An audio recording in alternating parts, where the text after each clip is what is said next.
Hi, I'm Nicholas Sperling. Welcome back to my channel. You've seen the title, so you know exactly what today's topic is.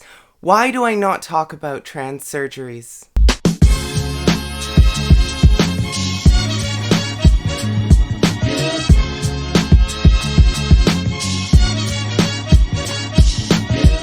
First of all, I want to start by saying all trans people are valid, whether you've had surgeries or not. That does not matter. Some people can't have surgeries. Some people don't want to have surgeries. That doesn't make them any less trans. And that brings me to the point of why I don't talk about trans surgeries. I don't want to invalidate anyone's experiences by trying to talk about my own surgeries, by trying to make it seem like there's a specific way that you have to transition when there isn't. I'm also not a healthcare professional, so I don't want to be giving my opinion or my guidance when it comes to surgeries because I am not the right person to do that. The right person to do that is a qualified healthcare professional and someone that is going to treat you without prejudice. I also like to maintain some level of privacy. I share a lot of things online, and I also push myself to share things because I think it's a really good way of breaking out of my shell. At the same time, I recognize that I don't need to share everything. And when it comes to surgeries, the procedures that I have or haven't gotten done does not make me, like I mentioned previously, any more or less trans. But also, I just don't like talking about it. That's a personal preference of mine. I have talked about various procedures that I've had in the past, but I don't do it very often. And I make a point of not doing it unless I feel like it adds something that is absolutely necessary to add to a conversation that I'm having, to a video that I'm making, or in helping someone else to navigate their transition. So that's a personal preference of mine and one that I hope that you respect. Now, I'll just go through some of the procedures that trans people might have because while I'm making this video to talk about why I don't talk about trans surgeries, I also just want to give you some sense of some of the procedures that people go through without getting too in depth with it and without talking about my personal experience with some, all, or none of these. Now, the first surgery that comes to mind when people think of trans folks is sex change surgery, and that's not what we refer to it as anymore. Some people will still use the acronym SRS, which stands for sex reassignment surgery. That has been outdated for a while. That was then replaced with the acronym GRS, which refers to gender reassignment surgery, which is closer to what it is that trans people go through. But the currently accepted acronym is GCS, which refers to gender confirmation surgery, and that allows us to talk about it in a way that really represents what that surgery is, which is to simply confirm the gender that a person has always been. Now, like I said before, not everyone needs this surgery. This is for folks who are feeling particularly dysphoric around their genitals, and they require GCS in order to deal with that dysphoria. There are many checks and balances that healthcare professionals perform in order to make sure that this is the right path for an individual, but that is a surgery that is available to trans folks here in Canada. It is covered by our healthcare services, and that's what bottom surgery refers to. So you'll hear a lot of people talking about bottom surgery, and bottom surgery is also GCS. You'll also hear people refer to top surgery. This refers to breast removal, breast reduction, or breast implants. The reason we refer to this as top surgery instead of using the word breast is because not all trans people are comfortable with the word breast, so it's easier to talk about it in terms of top surgery, and people, at least within the trans community, know about this. They know what it refers to, and now you do as well, so we don't need to talk about breasts. Another surgery that people may go through is facial feminization surgery. There may be facial masculinization surgery. I haven't come across that, but FFS or facial feminization surgery is definitely fairly common, and that refers to procedures where perhaps the brow bone is shaved down, perhaps the chin is narrowed a little bit. It can look like a variety of different things. There are also many implant options as well that people may decide to use in order to deal with their dysphoria, and I don't know all of what that looks like. I just know that they exist, and if you're a trans person that's interested in something like that, speak with a healthcare professional, make sure that it's right for you, and make sure that you're getting the best care possible. But I'm giving absolutely absolutely no advice on how to manage that, who to talk to. I'm not a professional when it comes to that, like I mentioned at the beginning of this video, and that's why I don't talk about trans surgeries, like I also mentioned at the beginning of the video. Now, people may also want hair transplant surgery, or maybe they want hair removal, and that isn't necessarily categorized as a surgery. It would be just a procedure, and I will include this in this video because I really don't talk about transgender procedures in general very much, but electrolysis and laser are both options for hair removal. Those are options that are sought out both by trans women and trans men, and I'm sure non-binary people as well, whether it's in the lead up to a surgery or whether it's simply to remove facial hair, for instance. So I hope that that's given you a little bit of a breakdown of what surgeries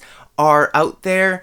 I won't be talking about this very much in the future. Perhaps that'll change, perhaps my viewpoint will change, but for the time being, I'm simply not comfortable addressing surgeries, procedures, anything that relates to that aspect of transgender healthcare because I don't feel qualified to speak about it, and I also want to maintain a certain level of privacy for myself. Now, with that said, I just want to reiterate that regardless of what path you choose, that is completely valid. Everyone has a different way of approaching transition when that comes to medication or lack thereof, or when it comes to surgery or lack thereof. All of that is completely valid. It's important that people feel comfortable within their own bodies. Not everyone deals with gender dysphoria, but even among cis people, folks will deal with dysphoria, and that's why we have these incredible surgeons and healthcare professionals that can help guide us to a point where we can feel comfortable in our bodies. If you don't need to have surgeries or medication to feel comfortable in your body, that's fantastic. No one should be forcing you to go through those procedures, just like no one should be forcing you not to go through procedures if that is what you have worked with your healthcare professionals on and decided is necessary for your transition, or simply as a person to feel comfortable in who you are, whether you're trans or not. So that's my spiel for today, and we have New Year coming up. Christmas just ended. I personally celebrate Christmas, but I know not everyone does, so I'm wishing all of you happy holidays, happy New Year. I hope you're enjoying this time. I had a fun time with my family. I was very fortunate that I am a single, only child, and my parents live together, so I was able to avoid contact for a couple weeks and go and visit my parents for Christmas. It was absolutely amazing to be able to hug my mom for the first time in 10 months. That was the best Christmas present I could have asked for, and just to spend some quality time with them and having Zoom chats with my family as well. So I know that this holiday season has looked very different from past years, and that we're all muddling through this year because it's something that none of us have gone through before. It's a very strange time, but I hope that you're making the most of it. And if you are having trouble dealing with the depression, anxiety, whatever it is that's coming along with this strange year, I hope that you have people that you can reach out to, whether it's friends, family, healthcare professionals, people that can help you work through this. I know that my mental health has been struggling. I've talked about that in various videos, and I know that that's the case for so many people. That's part of the reason that I talk about it. But like I said, I hope you're having the best holidays possible under the circumstances, and this will be my last video of the year. So I'm going to see you again in 2021, and if you like this kind of content, please hit the like button. If you want to see more content like this, please hit the subscribe button and make sure you click that bell icon so you get notified every time I post a new video. And until next time, have a great day.